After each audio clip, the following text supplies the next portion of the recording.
जब से बड़ी बहू की शादी हुई है उसने आज तक कुछ भी ढंग का बनाकर नहीं खिलाया। अरे अगर आप लोगों को मेरे खाने से इतनी ही प्रॉब्लम है तो अपने छोटे बेटे की शादी क्यों नहीं कर लेती? देवरानी को लेकर आ जाइए, वो बनाकर खिलाएगी आपको अच्छा अच्छा खाना।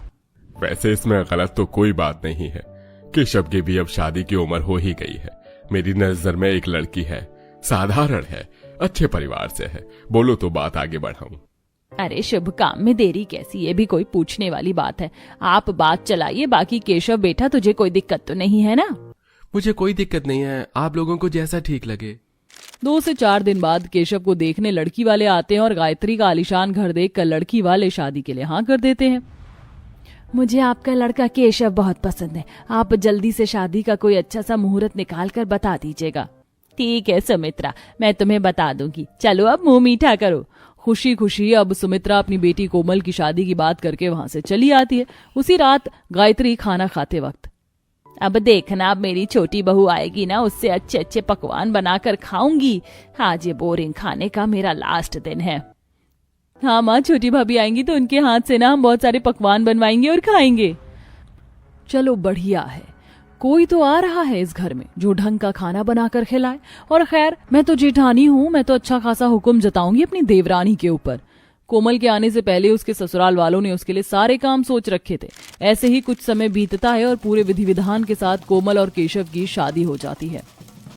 आ बहू, गृह प्रवेश कर, तेरा हमारे आलीशान घर में स्वागत है। कोमल गृह प्रवेश करके घर के अंदर आती है। इतना बड़ा घर देखकर कोमल, माँ ने तो बहुत ही आलीशान घर में मेरी शादी की है।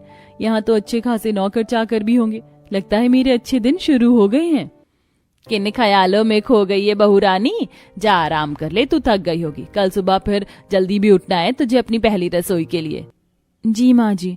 अगले दिन सुबह गायत्री कोमल के कमरे में जाकर, कोमल बहू रानी तैयार नहीं हुई क्या अभी तक?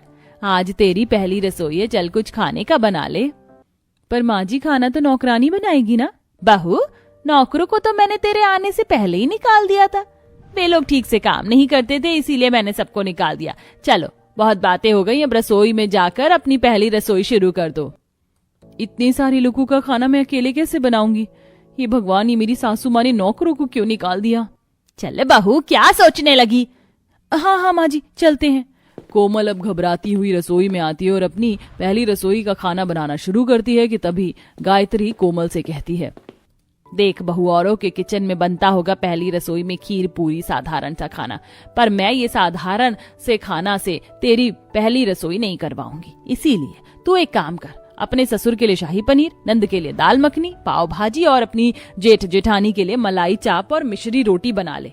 चल मैं जाती हूँ, तो अपनी पहली रसोई का खाना बना। गायत्री खानों का ऑर्डर देकर वहां से चली जाती है, जैसे मानो छोटी बहू की रसोई नहीं होटल हो। कोमल भी अब अपने सर पर कपड़ा बांधती है और सारा खाना बनाना शुरू कर देती है। कुछ देर बाद खाने को डाइनिंग टेबल पर लाकर कोमल परोसती है। माफ करना, जेठ हूँ। कहते हैं कि बहू की शक्ल भी नहीं देखते, लेकिन आपने तो इतना स्वादिष्ट खाना बनाया है कि मन कर रहा है आपके चरण छू लूं मैं। हम लोग तो तरस गए थे बहू ऐसे खाने के लिए। तेरे हाथों में तो जादू है, ऐसा लग रहा है सारा खाना होटल से मंगवाया है।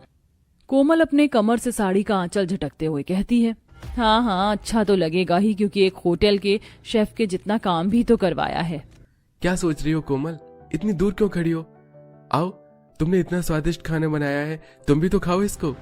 नहीं, मैं इतना सारा खाना बनाकर बहुत ज्यादा थक गई हूँ, मैं थोड़ा आराम करूंगी फिर कुछ खाऊंगी। कोमल अब इतना सारा खाना बनाकर बहुत थक जाती है और वो चुपचाप जाकर अपने कमरे में सो जाती है। तभी देर शाम उसकी सास उसके कमरे में जाकर, उठ बहू, सुबह से शाम हो गई, ये सोती रहेगी क्या? जी माँ जी। हाँ उठ गई। सुन, पड़ोस की मेरी कुछ सहेलियां आई हैं, उनके लिए जरा चाय बना दे और नाश्ते में समोसे, गोभी पकौड़े, ब्रेड पकौड़े और मटर वाली कचौड़ियाँ, आलू वाली कचौड़ियाँ भी बना दियो। कोमल उठकर रसोई में आती है। अब एक तरफ चाय बना रही होती है, दूसरी तरफ पकौड़ियाँ तल रही होती है और गुस्से में खुद से कहती है, अरे यार ये सब क्या है? अभी सुबह तो इतना सारा खाना बनाया था और तो और यहाँ पर कोई मेरी मदद भी नहीं कर रहा है। छोटी बहू हूँ, इसका मतलब ये थोड़ी ना है कि दिन भर बस सबके लिए पकवान ही बनाती रहूंगी। अरे मैं भी इंसान हूँ, इन्होंने तो मुझे रसोई नहीं, ऐसा लग रहा है होटल दे दिया है। संभालने के नाम पर ऑर्डर ही ऑर्डर देते जा रहे हैं। कुछ देर के बाद अब कोमल टेबल पर चाय, ब्रेड पकौड़े, आलू पकौड़े, कचौड़ी मटर, आलू कचौड़ी लाकर टेबल पर रखती है। गायत्री की सभी सहेलियां खाना शुरू करती हैं। अरे वाह, क्या चाय नाश्ता बनाया है। ये स्नैक्स तो मैंने लास्ट टाइम किसी होटल में ही खाया था। अरे तो तुझे क्या लगता है मेरी बहू को अच्छा खाना बनाने नहीं आता? अरे मेरी छोटी बहू की रसोई नहीं होटल है, जो भी बोलो फटाफट बनाकर खिला देती है। इन लोगों को तो बस खाने की पड़ी है। देखो कैसे खाने की तारीफ कर रहे हैं। ये नहीं सोच रहे हैं कि इस अकेली लड़की ने इतना सारा खाना कैसे बनाया होगा।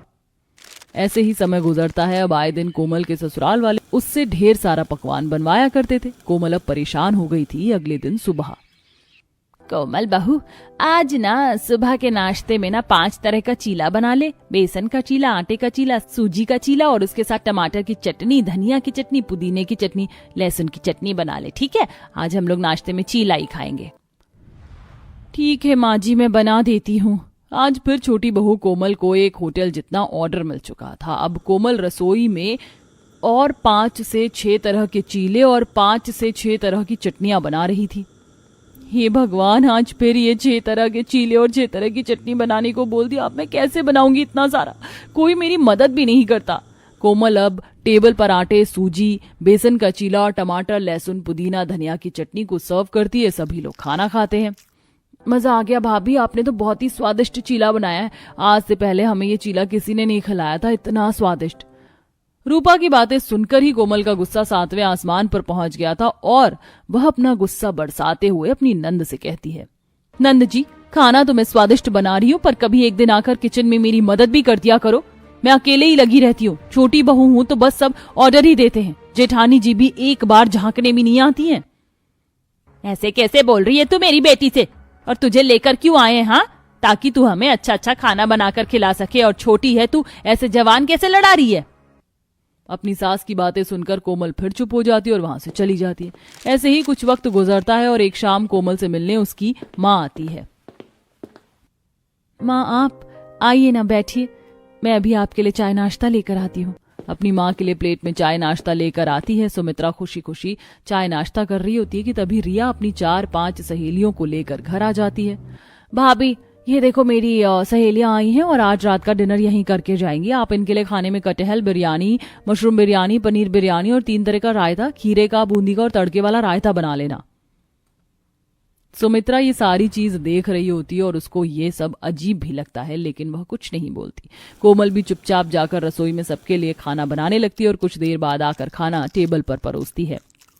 तूने इतना सारा खाना बनाया सबके लिए बेटी, और किसी ने तेरी मदद भी नहीं की? नहीं माँ, यहाँ पर सब मुझे सिर्फ ऑर्डर ही देते हैं। जैसे छोटी बहू की रसोई को तो इन्होंने होटल ही समझ रखा है। जो भी आता है मुंह उठाकर अपनी फरमाइश करके चला जाता है, और मैं छोटी हूँ इसलिए मैं किसी से कुछ बोल भी नहीं पाती। ओह मेरी बच्ची, अगर मुझे पहले पता होता तो मैं तेरी शादी कभी इस घर में नहीं करती। मैंने तो आलिशान घर देखकर तेरी इस घर में शादी कर दी थी। अगले दिन दोपहर में, कोमल बहू, आज दोपहर के खाने में सबके लिए 3-4 तरह की कढ़ी बना ले। आलू कढ़ी, अंडा कढ़ी, बेसन कढ़ी और पुलाव और पूड़ियां और रोटी। ठीक है माँ जी, बना देती हूँ। अब कोमल रसोई में जाकर 2-3 तरह की कढ़ियां और पुलाव पूरी बना रही थी कि तभी कोमल बेहोश होकर किचन में गिर जाती है। चिल्लाने की आवाज सुनकर सुमित्रा रसोई में पहुंचती है और धीरे धीरे सब इकट्ठा हो जाते हैं। मेरी बच्ची, क्या हो गया तुझे? अरे कोई डॉक्टर को बुलाओ। क्या हो गया बहू? उठ ना बहू। अरे कैसी बहू? दूर रहो, मेरी बेटी को छूना भी मत तुम लोगों ने अपनी छोटी बहू को एक होटल की नौकरानी समझ रखा था। जब से आई हूँ तब से यही देख रही हूँ कि मेरी बेटी बस सबके लिए खाना ही बनाती जा रही है। मैं अपनी बेटी को यहाँ 1 सेकंड भी नहीं छोड़ूंगी। मैं इसको लेकर जा रही हूँ अपने साथ। गायत्री के 1000 बार माफी मांगने के बाद भी सुमित्रा अब अपनी बेटी को वहां से लेकर हमेशा के लिए चली जाती है।